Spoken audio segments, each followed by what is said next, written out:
आज हमारे साथ हैं आम आदमी पार्टी के कदावर और राष्ट्रीय नेता अनुराग ढांडा जी।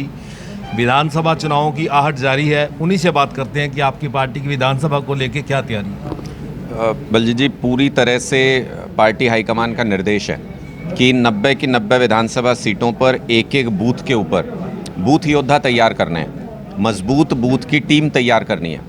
किस लिए कि जो अरविंद केजरीवाल जी से सहमति रखने वाले, उनसे सहानुभूति रखने वाले या आम आदमी पार्टी की विचारधारा को मानने वाले लोग हैं, उनको वोट में कन्वर्ट किया जा सके चुनाव के टाइम पे।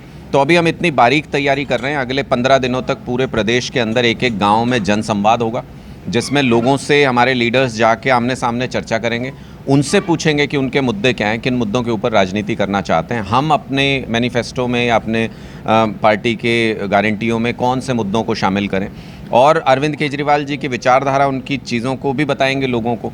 और उसके बाद उनसे एक मौका मांगेंगे कि आपने हर पार्टी को मौका दिया है, आपने जितनी भी हरियाणा के अंदर पार्टी हैं, जिसने हाथ जोड़ के वोट मांगा, हरियाणा के लोगों ने सबको दिया मौका, लेकिन आज तक ना बिजली, ना पानी, ना स्कूल, ना अस्पताल, इन मुद्दों के ऊपर कोई काम नहीं कर पाया। हम एक मौका उनसे मांगेंगे कि एक मौका केजरीवाल को दो, हम आपकी मूलभूत चीज़ें ठीक कर सकते हैं। आपने एक आरोप लगाया था कुरुक्षेत्र चुनाव को लेकर कि कांग्रेस के कुछ नेताओं ने साथ नहीं दिया।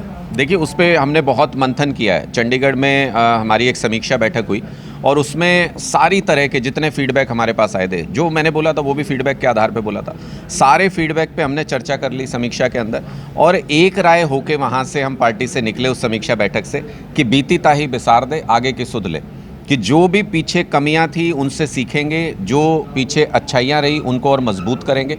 और वहीं से ये एजेंडा निकला कि एक एक बूथ के ऊपर अपनी बूथ की टीम इतनी मजबूत तैयार करें कि हम वोट में कन्वर्ट कर सकें अपने जितने भी चाहने वाले लोग हैं, जितने अरविंद केजरीवाल जी को मानने वाले लोग हैं। और हम तुरंत उस मिशन में जुट गए।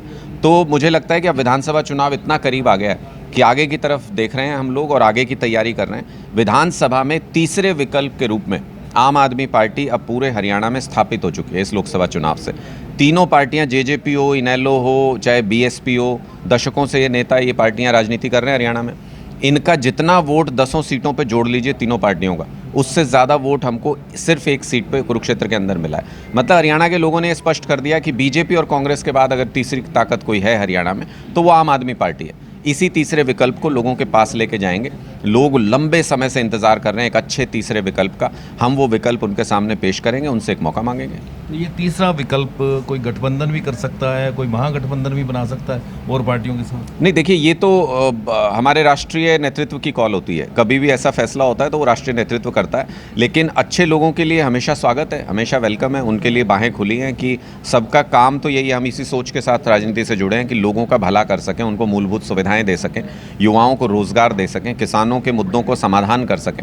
अगर इन मुद्दों के ऊपर कोई समान विचारधारा रखता है, कोई व्यक्ति पार्टी ज्वाइन करना चाहता है या कोई व्यक्ति साथ जुड़ना चाहता है, तो ऐसे हर प्रपोजल का स्वागत है। हाईकमान के साथ डिस्कस करेंगे और अरविंद केजरीवाल जी जो भी डिसीजन लेंगे उसका स्वागत है। पिछले दिनों करनाल में आपका कार्यकर्ता की मीटिंग थी। एक कार्यकर्ता ने आरोप लगाया कि कुछ लोग कांग्रेस के एजेंट के रूप में पार्टी में काम कर रहे हैं। शायद वो इशारा सुशील गुप्ता की तरफ था, उनको मंच से उतार भी दिया गया उस कार्यकर्ता को। देखिए, मुझे लगता है कि वो तो प्रकरण आप सबने देखा, लेकिन वो मामला डिसिप्लिनरी कमेटी के पास है। जो भी डिसिप्लिनरी कमेटी उस पर फैसला करेगी, हम एक अनुशासित पार्टी है, जो डिसिप्लिनरी कमेटी उस पर फैसला करेगी वो पूरी पार्टी का फैसला है। बड़े क्यास लगाए जा रहे हैं कि सुशील गुप्ता कांग्रेस में जा सकते हैं और जींद से इलेक्शन लड़ सकते हैं। मुझे लगता है उन्होंने खुद ही इसको डिनाई किया है और बहुत स्पष्ट तरीके से उन्होंने कहा है कि मैं अरविंद केजरीवाल जी का सिपाही हूँ और मजबूती से उनके साथ खड़ा हूँ। उसके बाद मुझे लगता नहीं कि इस तरीके की बातों में कोई किसी तरह का दम रह जाता है। ये कांग्रेस का प्रचार है, ये कोई भी प्रचार कर सकता है। आम आदमी पार्टी के चाहने वाले, उनके दुश्मन बहुत हैं।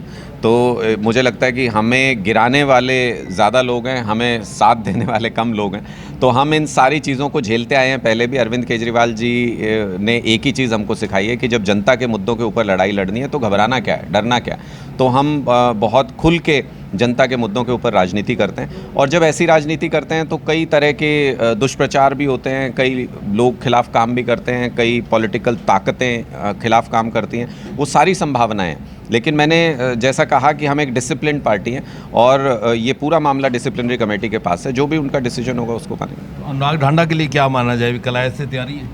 देखिए, पूरे हरियाणा से तैयारी है और कभी भी ये सपना नहीं रहा कि इतने छोटे सपने में अपने आप को नहीं बांध सकते। अरविंद केजरीवाल जी की सोच है कि जो उन्होंने दिल्ली के लिए किया, जो उन्होंने पंजाब के लिए किया, वो हरियाणा के लिए भी, हरियाणा के लोगों के लिए भी उससे 10 गुना अच्छा कर सकें।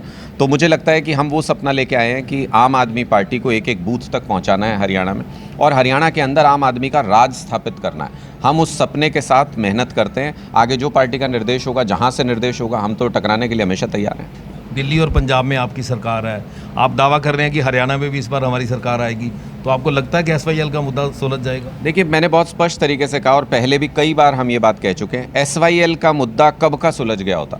SYL के मुद्दे को ये पार्टियां सुलझाना नहीं चाहती। जो भी आज तक राजनीति में रहा, कोई भी पार्टी हरियाणा की राजनीति में रही हो, आप उनसे पूछते क्यों नहीं कि भाई क्यों नहीं समाधान हुआ आज तक इस मुद्दे के ऊपर। बीजेपी दो बार ऐसा मौका आया, केंद्र में भी उनकी सरकार, पंजाब में भी उनकी सरकार, हरियाणा में भी उनकी, कर देते यार समाधान, क्यों नहीं किया समाधान। अब तो सुप्रीम कोर्ट का इसका मतलब ये लोग समाधान नहीं करना चाहते कभी भी।